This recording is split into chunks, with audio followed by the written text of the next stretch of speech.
Bonjour à tous, merci d'être présent pour ce nouveau webinaire. Je suis Romain Hiver, commercial référent en cybersécurité chez Whatsoft et je suis accompagné de Audrey Libert, qui est la responsable des partenariats chez Riot. Aujourd'hui, nous allons vous présenter une nouvelle solution que l'on vient de rentrer à notre catalogue récemment, qui est une solution de sensibilisation à la sécurité. Audrey va vous présenter du coup la solution en vous faisant aussi une démonstration de la plateforme. Lors de la présentation, n'hésitez pas à nous poser vos questions via l'outil de chat dédié. Nous y répondrons en fin de webinaire. Audrey, je te laisse la main pour présenter la solution Riot et ce nouveau partenariat avec WhatsApp. Merci beaucoup. Bonjour et merci à tous pour votre présence aujourd'hui. Donc, comme l'a dit Romain, je suis Audrey Libert et je suis chargée des partenariats chez Riot. Riot, c'est quoi? C'est une plateforme de sensibilisation à la cybersécurité pour les employés qui offre pour le moment 4 modules principaux. Un module de campagne de phishing automatisé, un programme de sensibilisation pour les employés, un module de veille de brèche de données et enfin un add-on pour reporter les emails suspects. Et très rapidement, Riot, c'est une entreprise française qui existe depuis 3 ans. Nous avons fait Y Combinator, qui est l'incubateur de start-up le plus sélectif au monde, dont sont notamment sortis Airbnb, Dropbox et Stripe. Et aujourd'hui, nous allons parler de l'importance de sensibiliser les collaborateurs aux risques cyber. Donc, on le sait tous, dans le monde de plus en plus connecté dans lequel on vit, les cyberattaques sont une menace constante, à tel point que le Forum économique mondial les a classés au 5e rang des risques les plus importants, à côté des risques nucléaires, du dérèglement climatique ou encore de l'inflation. Et quand on parle de guerre aujourd'hui, on ne parle plus uniquement de guerre physique, mais aussi de guerre technologique via les cyberattaques. Afin de mettre un peu de contexte et avant de rentrer dans le vif du sujet, il me semblait essentiel de revenir sur quelques chiffres importants lorsqu'on parle de cyberattaque. Et tout d'abord, il faut garder en tête qu'une cyberattaque est rarement un événement qui est décelé sur le moment. Il faut généralement plusieurs semaines, voire plusieurs mois pour détecter une cyberattaque au sein d'une organisation. Et on estime à environ 6 mois la durée moyenne pour détecter une violation de données. Maintenant, si on se penche un peu sur le type d'entreprises qui sont visées, bien évidemment, on sait que toutes les entreprises sont dans le collimateur des hackers. En revanche, on observe que les petites entreprises sont une cible privilégiée car elles représentent 69% des victimes des hackers. Et ce chiffre, j'ai envie de dire, il est qu'à moitié surprenant car les petites entreprises sont souvent moins sensibilisées à ces risques ou alors elles le minimisent ou n'ont tout simplement pas le budget nécessaire pour se protéger. Au niveau du type d'attaque, le phishing reste le mode opératoire préféré des hackers, j'ai envie de dire, puisqu'on estime que 81% des attaques sont lancées par un mail de phishing. En revanche, on observe de plus en plus de nouvelles méthodes telles que le vishing avec la voix ou le smishing avec le SMS. Pour continuer un peu avec les chiffres, on estime qu'une entreprise est victime d'une attaque toutes les 14 secondes dans le monde et que chaque entreprise est confrontée à une moyenne de 22 violations de sécurité en 2020. Et par violation de sécurité, on entend la fuite de données sensibles, l'intrusion des hackers dans le système d'information, etc. En termes de secteur économique, la cybercriminalité a un sacré poids dans l'économie mondiale puisqu'on projette que le coût de celui-ci dépassera les 10,5 milliards de dollars par an d'ici 2025. Enfin, on ne peut pas parler de coûts, de chiffres sans parler de coûts. Et fréquemment, lors des cyberattaques, on constate qu'une rançon est demandée afin que les hackers relâchent les données et les systèmes qui étaient pris en otage. Et cette rançon a été en moyenne de 2,2 millions de dollars en 2022 contre 900 000 dollars en 2020. Et là, on voit que l'inflation touche tous les secteurs, même celui des hackers, puisqu'on observe une augmentation de 144%. Et pour la petite histoire, on a enregistré une rançon record de 70 millions de dollars en 2021. Quand on parle de chiffres, il y a évidemment le coût financier, mais ça ne s'arrête pas là. Quand une entreprise est victime d'une cyberattaque, elle s'expose à un risque de réputation fort, puisque les clients ou les partenaires de l'entreprise peuvent décider d'arrêter leur relation avec l'entreprise en question pour ne pas avoir leur nom associé à une attaque de ce type. C'est un peu comme dans le sport, lorsqu'il y a des histoires de dopage, les sponsors ne veulent pas nécessairement être affichés avec ce sportif. Il y a aussi un risque de submersion dans le traitement des demandes liées à la communication de crise, parce que les entreprises sont rarement organisées, notamment les petites, pour répondre à ce genre de crise.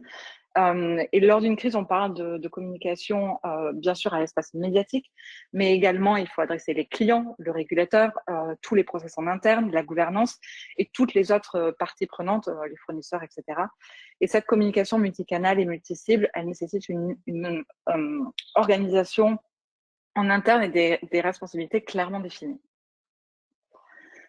Dès lors, l'enjeu n'est pas seulement de limiter les risques d'occurrence d'une telle attaque, mais bien d'en prévoir l'éventualité afin d'en réduire les conséquences. Dit autrement, l'idée n'est plus de savoir si on va être attaqué, mais la question est maintenant de se demander quand est-ce qu'on va être attaqué et savoir si on est suffisamment équipé pour faire face à une telle attaque. Aujourd'hui, on constate que moins d'une entreprise sur deux investit dans la cybersécurité. Et quand on dit investissement dans la cybersécurité, on pense à 4 piliers principaux. Donc, il y a toute la sécurité des réseaux, donc avec les antivirus, les firewalls, etc. Il y a tout ce qui est des tests d'intrusion, donc ce qu'on appelle aussi le pen testing, une cyberassurance, et en quatrième vient de temps en temps la sensibilisation des employés à la cybersécurité. Quand on dit moins d'une entreprise sur deux, donc le chiffre c'est 38% d'entreprises qui se protègent, ça laisse 62% d'entreprises à risque et des dizaines de milliers d'employés qui ne sont pas protégés. Et quelles sont les raisons d'un non-investissement? J'allais dire, ils sont multiples. Il y a bien évidemment une méconnaissance du sujet ou une manque de sensibilité ou d'intérêt pour le sujet. Il y a évidemment la question de l'argent et la prioritisation de l'investissement que l'on va mettre dans notamment les produits SaaS de cybersécurité. Ce que l'on observe, c'est que cependant, les violations de sécurité des technologies de l'information, donc tout ce qui est une défaillance du système d'antivirus, par exemple, elles sont relativement rares et la porte d'entrée principale des hackers dans une entreprise, ce sont les employés, parce que les hackers vont s'attaquer aux maillons faibles et vont exploiter les seules failles que les entreprises peuvent difficilement maîtriser via des audits, qui est le comportement de leurs employés. On se rend compte que les erreurs de l'utilisateur ou les actions qui ne correspondent pas au comportement recommandé par le service informatique sont celles qui causent la majorité du temps la faille en fait dans le système et que excuse-moi et donc c'est par là qu'arrivent les attaques et c'est par là qu'arrive le phishing sur les systèmes d'information. Du coup, pourquoi sensibiliser les employés? Eh ben, il y a 4 raisons principales. Prévenir les incidents de sécurité, parce que la formation des employés à la cybersécurité permet de les sensibiliser aux différentes menaces et techniques d'attaque. Et ça leur permet de reconnaître les signaux d'alerte et d'adopter des comportements sécurisés pour éviter les incidents de sécurité. C'est un peu comme quand on nous forme, par exemple, au risque d'incendie. Renforcer la posture de sécurité de l'organisation, parce que des employés bien formés deviennent les défenseurs de la cybersécurité en interne, donc on crée une culture cyber, et ils contribuent à renforcer la posture de sécurité globale de l'organisation. Donc ça, c'est au milieu, vous avez la colonne centrale avec les antivirus et firewalls, etc. Et tout autour, vous avez l'armure qui est des employés. Et quand la colonne centrale se fissure, vous avez les employés qui prennent le relais en termes de protection de l'entreprise. Évidemment, il s'agit également de protéger les données sensibles parce que les employés sont souvent en contact direct avec des informations sensibles de l'entreprise et il faut une formation adéquate à la cybersécurité et qu'ils comprennent l'importance de la protection de ces données et aussi qu'ils apprennent à savoir les manipuler correctement. Enfin, il y a le fait de pouvoir préserver la réputation de l'entreprise parce qu'on l'a vu que les violations de données, ça a un effet ricochet. Alors, comment sensibiliser les employés efficacement? Chez Riot, on a étudié la littérature un peu de comment on forme les employés en entreprise à l'heure actuelle et on s'est rendu compte que la façon de sensibiliser efficacement les employés aujourd'hui n'était plus adaptée. Notre capacité d'attention diminue et le flot d'informations qui vient à nous chaque jour est énorme. Et la réalité, c'est que lorsque l'on veut sensibiliser sur un sujet avec lequel les employés ne sont pas familiers, voire pas du tout intéressés, regarder des contenus longs et très denses, c'est compliqué pour faire passer les messages principaux.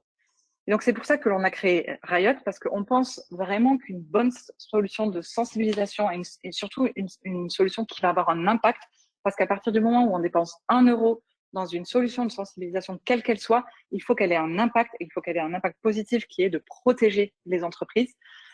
Nous, notre force de proposition, c'est le contenu plus le format. Donc, je vais rapidement passer sur la plateforme pour que vous voyez exactement à quoi ça ressemble et on va passer à la démo. Donc ça, c'est la plateforme Riot. Donc la plateforme Riot, en tant que revendeur, c'est facile. Vous avez un multi-tenant. Donc d'un coup d'œil, vous pouvez voir tous vos espaces clients. Si vous avez un nouveau client, vous cliquez ici, vous créez l'espace de votre client en mettant son nom, accepter conditions générales et c'est parti. La seule chose que vous avez à faire pour mettre en service Riot, c'est de faire une synchronisation avec Microsoft, Google ou Slack, donc via les AD, pour ensuite importer le directory, donc tous les adresses mail, tous les utilisateurs que vous avez dans votre entreprise, faire une vérification du nom de domaine et un whitelisting. Tout ça se fait via API, donc rien à faire. Et vous êtes parti, vous pouvez lancer votre première simulation de campagne de phishing. Donc, la façon dont fonctionne la plateforme, c'est, comme je vous l'ai dit, on a 4 modules, simulation, sensibilisation, veille d'ouvrage de données et report d'emails de menaces. La partie création de campagne de phishing, donc c'est très rapide. On choisit des modèles dans notre bibliothèque, donc on a plus de 250 modèles, sachant qu'on en rajoute toutes les semaines. On a des modèles d'email qui proviennent d'attaques réelles qui ont été faites dans les entreprises. On a classé ces modèles par potentiel cible et aussi par difficulté. Donc, est-ce que c'est facile de détecter que c'est un email de phishing ou difficile? Vous sélectionnez vos modèles. Vous pouvez également créer vos propres modèles ici. Donc, vous pouvez importer des logos d'entreprise parce qu'on a une intégration avec Clearbit. Et vous pouvez aussi demander à ChatGPT de vous inspirer un email, parce que pour la petite histoire, nous, on a fait Y Combinator avec l'équipe d'OpenAI qui est derrière ChatGPT. Donc, on a accès à cette équipe. Une fois que vous avez sélectionné les modèles d'email, vous allez dans la dernière phase de configuration, vous choisissez l'audience. Donc, vous pouvez sélectionner tous les employés de votre entreprise, seulement des employés de groupes sélectionnés. Donc là, les groupes, ce sont soit les groupes de votre AD, soit des groupes que vous créez, soit les groupes que nous, on a créés chez Riot. On a également créé ce qu'on appelle des smart groups. Donc, par exemple, les employés qui ont rejoint l'entreprise dans les 30 derniers jours ou les employés qui ont échoué à la dernière attaque de phishing, etc., etc. Donc, vous choisissez votre audience, vous choisissez la fréquence et la période de l'attaque. Donc voilà, si vous voulez une attaque récurrente, par exemple, et ensuite, vous lancez l'attaque. Donc, très facile. Au niveau de l'attaque, elle va être lissée sur la période sélectionnée. Donc, c'est-à-dire que là, vous voyez que j'ai 3 modèles d'email à sélectionner et tous les employés. Donc, une fois que je vais lancer la campagne qui est une campagne hebdomadaire, ça veut dire que les employés vont recevoir des modèles d'email différents à des moments différents pour que l'attaque soit le plus lisse possible. Une fois que vous avez lancé l'attaque, vous pouvez tout simplement suivre en direct comment se passe l'attaque depuis le tableau de bord. Donc là, vous avez le score de vulnérabilité. Vous voyez le temps médian qu'il a fallu aux employés pour cliquer sur le lien et potentiellement rentrer leur mot de passe. Vous voyez également depuis quel appareil se sont fait avoir et les modèles d'email les plus efficaces et les départements si vous êtes sur une entreprise avec des départements. Vous voyez également les modèles d'email que chaque employé a reçus. Donc ça, c'est la partie simulation. Ensuite, on passe à la partie sensibilisation avec le programme sensibilisation. Donc nous, notre programme, il a été conçu pour être suivi sur 12 mois parce qu'on pense profondément que la cybersécurité, c'est pas comme le vélo. On n'en fait pas une fois et on s'en souvient toute la vie. Donc on a pris le parti de venir en fait rappeler à l'utilisateur de façon régulière qu'il doit être vigilant et on vient en fait traiter de différents sujets sur la cybersécurité, pardon. Donc, notre programme, comme je l'ai dit, il est découpé en plusieurs modules, modules ciblés à chaque fois. Et chaque module dure 5 minutes maximum, parce qu'on pense vraiment, d'après nos recherches, que c'est l'attention maximum que l'on peut demander à un employé pour qu'il retienne les informations qu'on lui a données. Et la particularité de Riot, c'est que nous, on ne va pas délivrer le programme de sensibilisation en vidéo ou en slide. On va le délivrer directement à l'utilisateur final via des applications qu'ils utilisent au quotidien, c'est-à-dire Slack, Teams ou WebApp. Donc, les utilisateurs n'ont pas du tout à se connecter sur une plateforme, à lancer un programme, etc. C'est du push, ça vient directement à eux. Vous pouvez évidemment faire des réglages pour savoir quand est-ce que vous voulez le lancer, les rappels que vous voulez mettre en place, etc. Et donc, pour vous montrer à quoi ça ressemble, je vais vous faire une démo. Donc, par exemple, le cours sur le mot de passe. Je vais lancer le cours dans Slack. Nous, on utilise Slack en interne.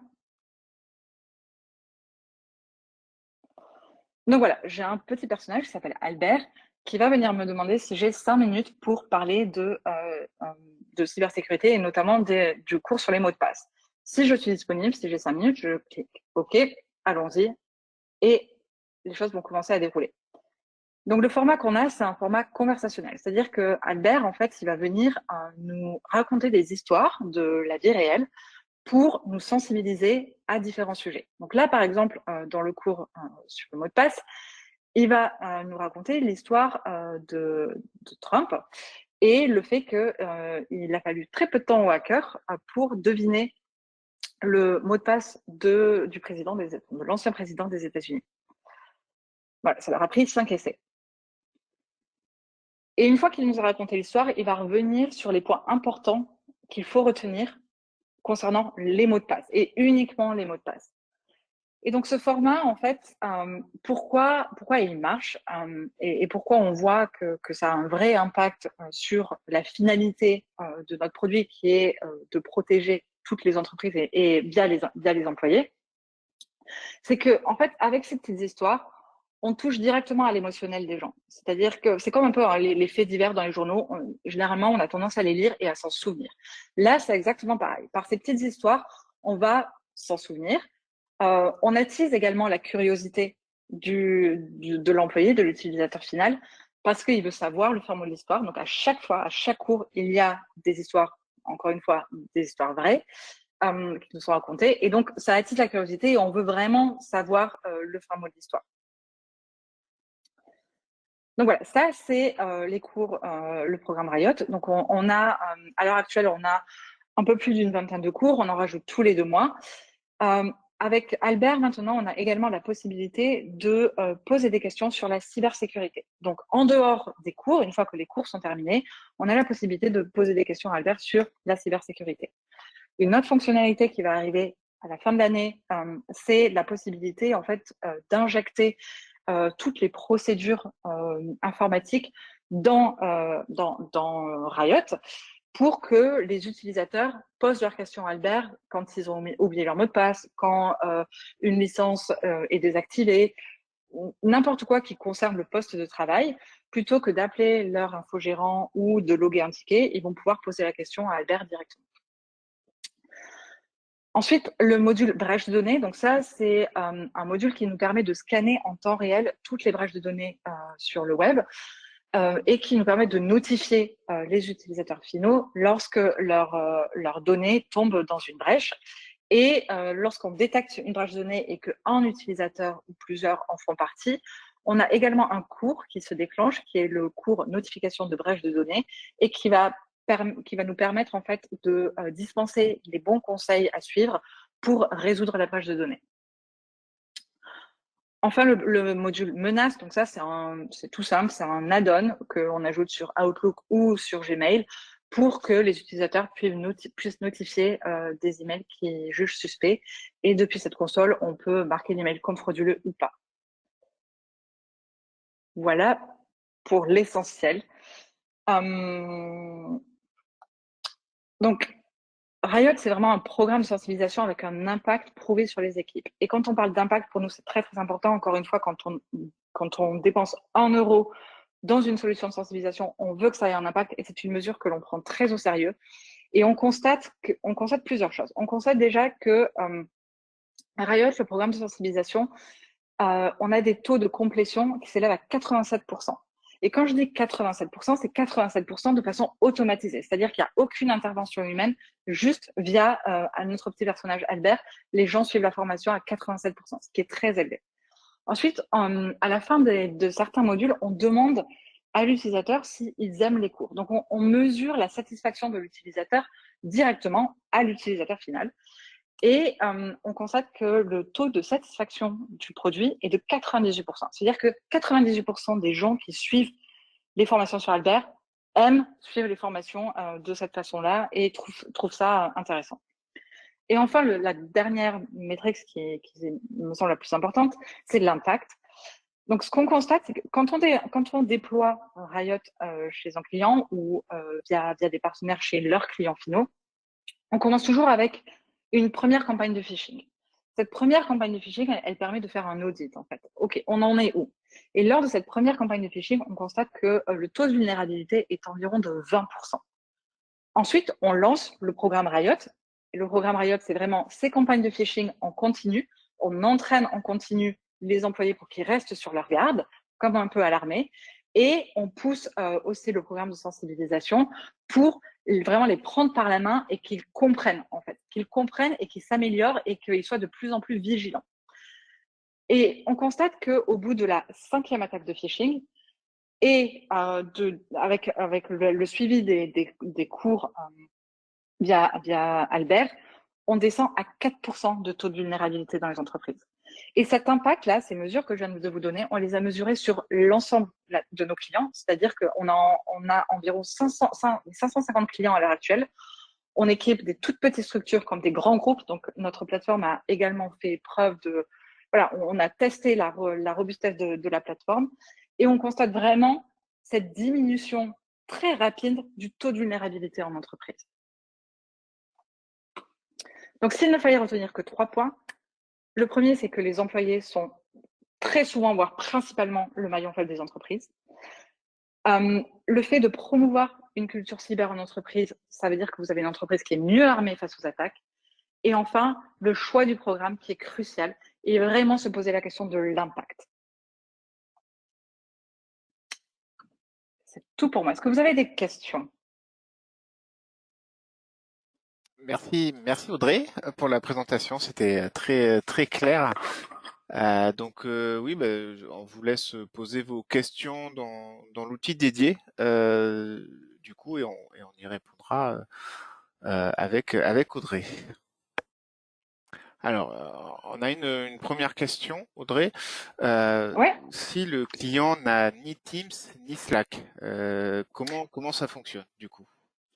Ouais, très bonne question. Alors, je vais vous montrer comme ça, vous verrez en direct. On déploie le cours sur le web. Donc, les utilisateurs vont recevoir un email avec juste un lien à cliquer et ça va être exactement pareil sur page web, qui est aussi valide sur mobile parce qu'on se rend compte que beaucoup des utilisateurs suivent en fait Albert sur mobile.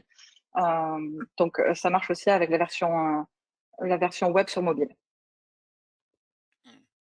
Ok, parfait, merci. Euh, on a une autre question par rapport à la tarification. Euh, Là, je me permets de répondre, donc on reviendra vers vous avec les tarifs du coup qui sont définis. Donc, c'est une offre qui est disponible soit en MSP ou en abonnement annuel pour information. Donc, on vous donnera tous les détails et si vous avez des projets concrets également, n'hésitez pas à nous solliciter et à nous faire les demandes directement. J'ai une question, Audrey. Quels sont les avantages de la solution par rapport à Mail in Black Coach? Euh, alors, je sais pas si tu connais cette solution. Non, alors nous chez Riot, une des spécificités, c'est que voilà, le marché de la sensibilisation à la cybersécurité, c'est un marché sur lequel il y a énormément d'acteurs. En fait, pour nous, l'essentiel, c'est de se focaliser sur Riot. On veut dépenser notre énergie à améliorer la solution et pas nécessairement regarder sans cesse en quoi on est mieux ou en quoi on est moins bien par rapport aux acteurs à côté. Donc non, je ne sais pas en quoi on est mieux ou moins bien. Je dirais que notre spécificité, c'est vraiment de délivrer cette formation directement en mode conversationnel. C'est des formations qui durent 5 minutes maximum, donc ça demande vraiment pas beaucoup d'attention de la part de l'utilisateur final.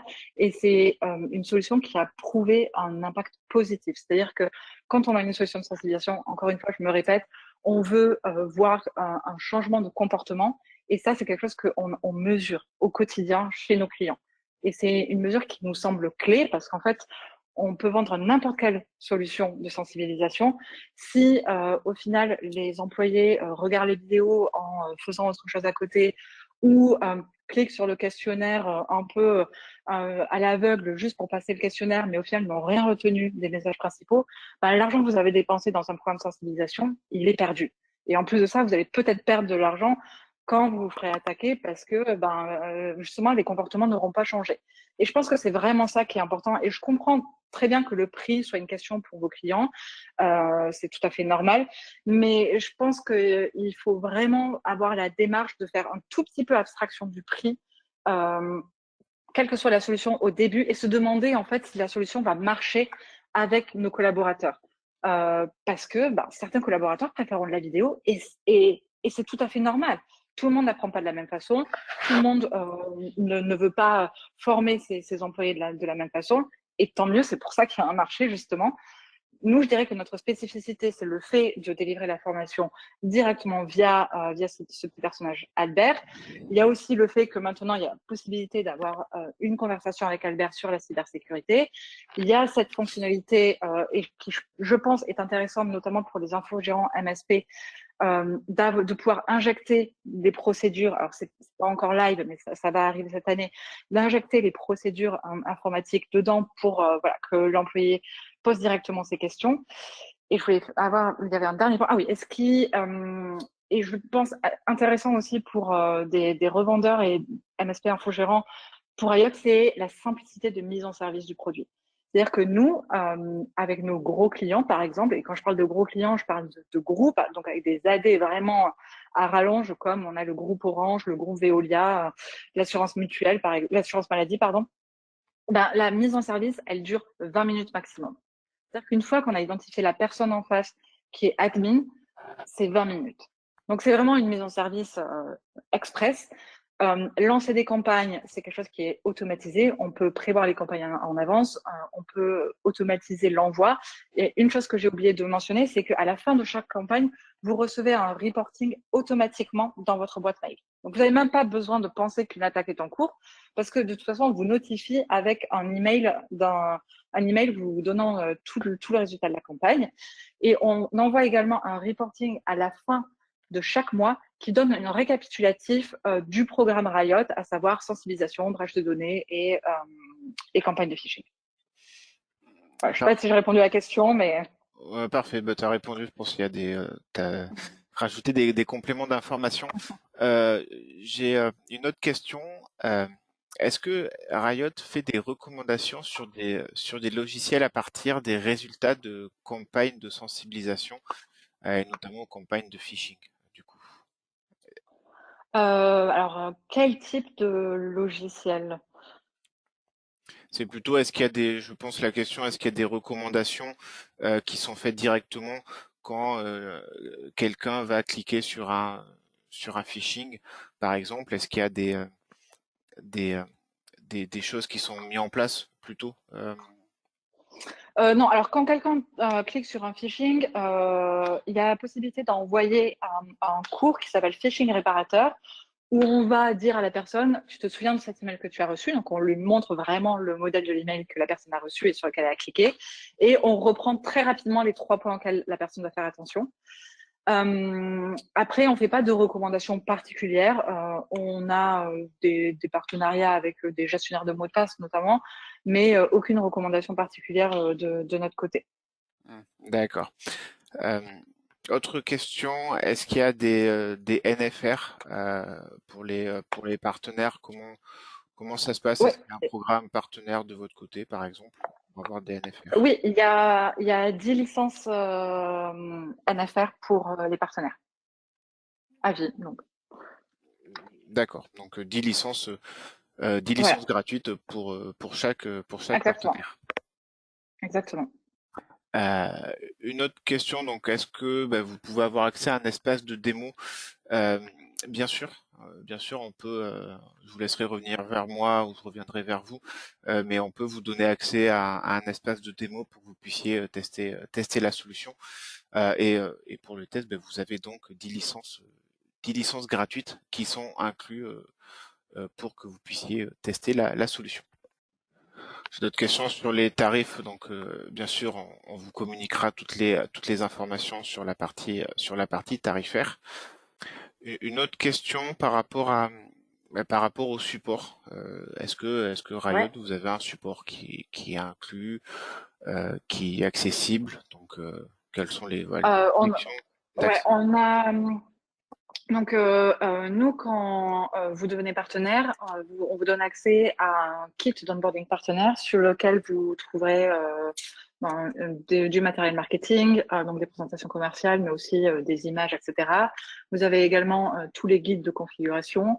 Vous avez des guides de vente. Vous avez des exemples de templates pour des emailing marketing, par exemple. Donc voilà, ça c'est des choses auxquelles on donne accès à partir du moment où vous êtes partenaire. Après, la question était peut-être par rapport d'un point de vue support technique. Comme Ah, on support est technique, bon, dans le cadre d'une solution de sensibilisation plutôt en termes de process d'e-learning, il y a, je pense il y a pas forcément de non, il n'y support a pas technique vraiment. à avoir parce qu'il y a très peu de problématiques techniques. Si Ah, mais il n'y en a aucune, hein. Voilà, si c'est ça la Il y en a question. aucune, hein, donc, Mais bien sûr, il y a nous dans tous les cas, vous avez toujours accès à notre support. Dans tous les cas, s'il y a une quelconque question, quoi que ce soit. Donc, et nous, on sera en contact aussi avec Riot s'il y a euh, une quelconque demande problématique par rapport à ça. Alors, une autre question, donc comment devenir partenaire Riot? Euh, Là, je te laisse répondre, Audrey, peut-être.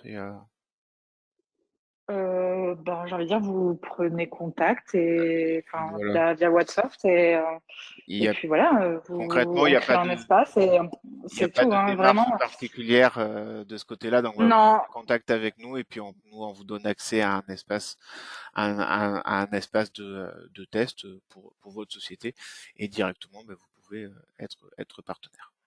Donc c'est voilà, et vraiment, vraiment, enfin, Riot, c'est vraiment une solution qui est simplissime à mettre en œuvre.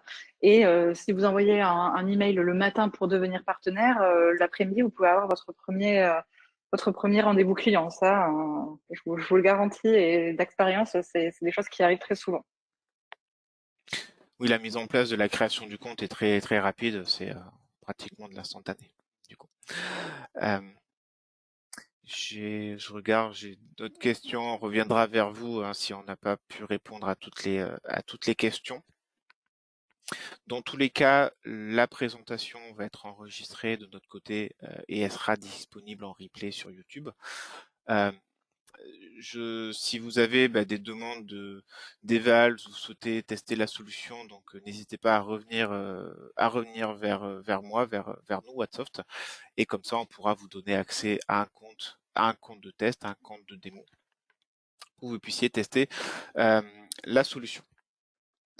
Ouais, et Audrey, juste si je peux rajouter une dernière petite chose, généralement ce qui marche bien et ce que je fais avec plusieurs partenaires, c'est une fois que vous êtes partenaire, en fait, c'est bien d'identifier un ou deux clients chez qui cette solution pourrait avoir du sens et qui ont déjà soit évoqué voilà, une sensibilité à la sensibilisation, etc. Et de vraiment activer vos premières ventes très rapidement parce que vous allez voir à quel point Riot est une solution facile à vendre et à quel point, au niveau de la gestion, ça demande un investissement vraiment minime. Donc, j'ai envie de dire, c'est tout bénef pour vous. parfait, très bien. Euh, je te remercie Audrey pour ta Avec présentation. plaisir. Merci à vous pour l'invitation. Merci à à vous tous d'avoir été présents lors de cette présentation de cette nouvelle solution Riot et on vous souhaite à tous une bonne journée. Au revoir. Merci beaucoup. Au revoir.